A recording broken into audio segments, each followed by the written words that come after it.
Week 5 of the NCAA gymnastics season has wrapped up, and we saw a lot of big scores this week. Plenty of 198s and plenty of 10s for me and Claire from College Gym News to break down in this week's NCAA.com power rankings. So, starting right away with the team, we did see a head to head battle between number one Oklahoma and number two Cal this week, didn't we, Claire? Absolutely. We were out at Arizona State, and it was just back and forth between those two top teams the whole time. Oklahoma started a little wobbly on vault and then just rebounded with one of the highest vault scores ever, not just in their program, but ever posted by any team. And Cal just again fell shy of that 198 mark, but it was another outstanding performance. And Yeah, shout they're out to Arizona consistent. State. I mean, they held their own against those two teams and really proved that they're still a team to watch for the postseason. Oh, absolutely. Arizona State posting their season high score and to meet with the top two teams in the Yeah. country cannot be unsaid. And then we also saw some 198s from other teams like LSU, Denver, UCLA, Michigan State. Lots of high scoring. Lots of high scoring, some of it a little more compelling than others. There were certainly some questionable scores on the weekend, individually and team wise.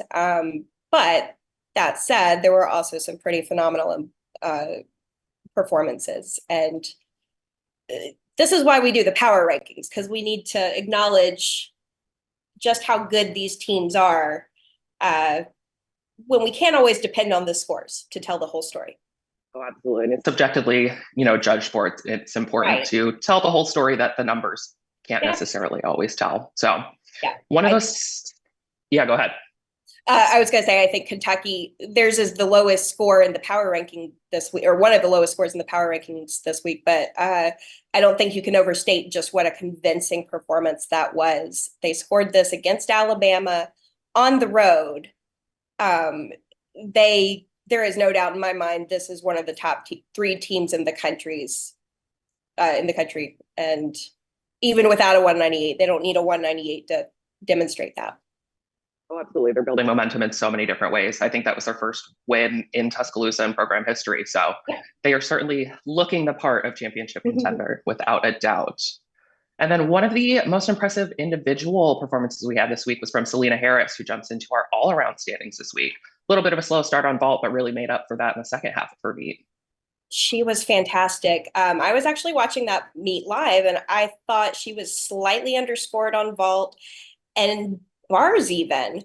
And then she was a little bit overscored on beam and floor. So that 39.775 ended up being about right. It was a standout performance and really helped elevate the Bruins to their first 198 of the season. Just an incredible performance from her. Only in her sophomore year, we've got plenty of more excellent gymnastics from her to come, which we're so excited for. Moving over to vault. To top the power rankings this week on every event, you had to have a 10, and Sage Kellerman notched her second one this year to take the top spot on vault. Oh, it was phenomenal. Her front handspring pike half is just state of the art.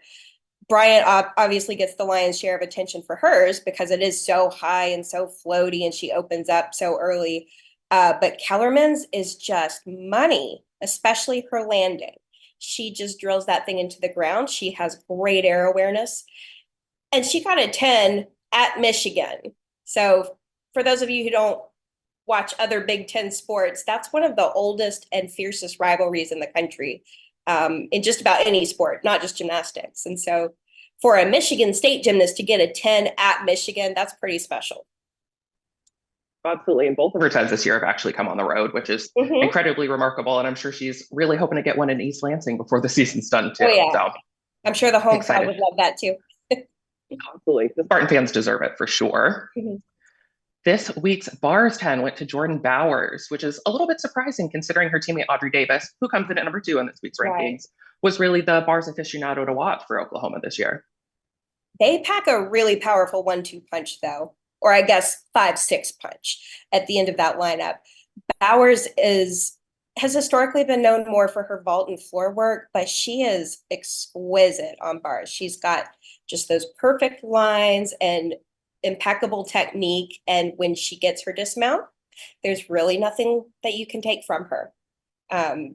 Davis was right behind her with a 9.975, which is something like her 12th career 9.975, but just a masterful performance from that entire lineup, leading to a 49.825. Yeah, just incredible work from the seniors as always, looking Yeah. so polished, so clean. They just What finesse can it you all. do? It's Mhm. right. It's the reason why they're number one. Exactly. And then moving on to beam, it should be a surprise to nobody who earned this week's 10, as Miley O'Keefe earned her third of the season. She's scoring one every other week at this rate. So she is officially the all-time, or tied for being the all-time leading 10 gymnast in Utah history. And yeah, the girl knows how to beam. I don't know what else you can say. And save for a little blip here and there, she just cannot make a mistake on that event. Sienna Schreiber, who has been in our top three throughout the season, of course, fell last week and took a page out of O'Keefe's book by coming back with what I thought was a flawless performance. She got a 9.975, so somebody saw a little something to take somewhere. And like Audrey Davis, I think she's in double digits for 9.975s on beam. So she almost got that revenge 10, not quite. So hopefully she'll be able to close the deal before the year is out. so close. And it's seemingly only a matter of time, just like Audrey Davis on bars, till when they get that 10 on their, If Raina Worley can do it, then so can Schreiber and Davis. Right. Raina Worley, who takes the number one spot on floor this week with her second 10 in a row, had never gotten a 10 until last week, and she literally can't stop now. I know. And it was on the road. I mean, how cool is that? She's got one at home and she's got one at Alabama. Very cool. I thought this 10 was a little bit more convincing than last week's. I think she was trying to shut the naysayers down. There was really nothing to take. All of her landings were exceptional. Her tumbling is always a highlight, and this was one of, if not the best floor routines she's ever turned in. Bryant and Wilson, Gabby Wilson from Michigan, also got 10s this week. Theirs were a little bit more questionable, but still fabulous routines. And I mean, you really can't complain too much about them getting high scores on floor because they're two of the best in the country. And they proved that time and time again. Week in and week out, they're some of the best. Yep. And then we've also got our mid-major standout of the week, Naya Randolph for Southern Utah. It's been a stellar all-arounder as a freshman for them, but what is she showing on floor that has caught our eye? Oh my goodness, she's just an outstanding gymnast, and she is doing a split leg double layout, just like Caitlin Ohashi of UCLA used to do. And honestly, I like hers better. It's a little more, the split is a little more defined, and especially from a freshman, the Thunderbirds are always one of those teams that sneaks up on you and just has exceptional gymnastics, but they kind of fly under the radar because there's so many flashier teams around them. But I hope people will take a look at the Thunderbirds because they're so much fun to watch. And Randolph is a definite draw this season. And she's absolutely. Yeah, and she's been 9.9 or better, I think, the last 4 weeks in a row. So she very well could notch a 10 before the season's out. Oh, absolutely. Southern Utah is one of those always relevant mid-major programs, as we dubbed them earlier this year. And for them to usher in a huge new freshman class to replace a lot of graduating routines has been awesome to see them just not even falter, move in the rankings. Right. So a lot of credit to Randolph there. They closed out their season last year at regionals with a really powerful performance and proved that they deserve to be in the top 25. There was a little bit of question as to whether they'd be able to follow through with that momentum in this season since they had so many graduating routines, but they certainly are living up to the hype so far. No doubt about that.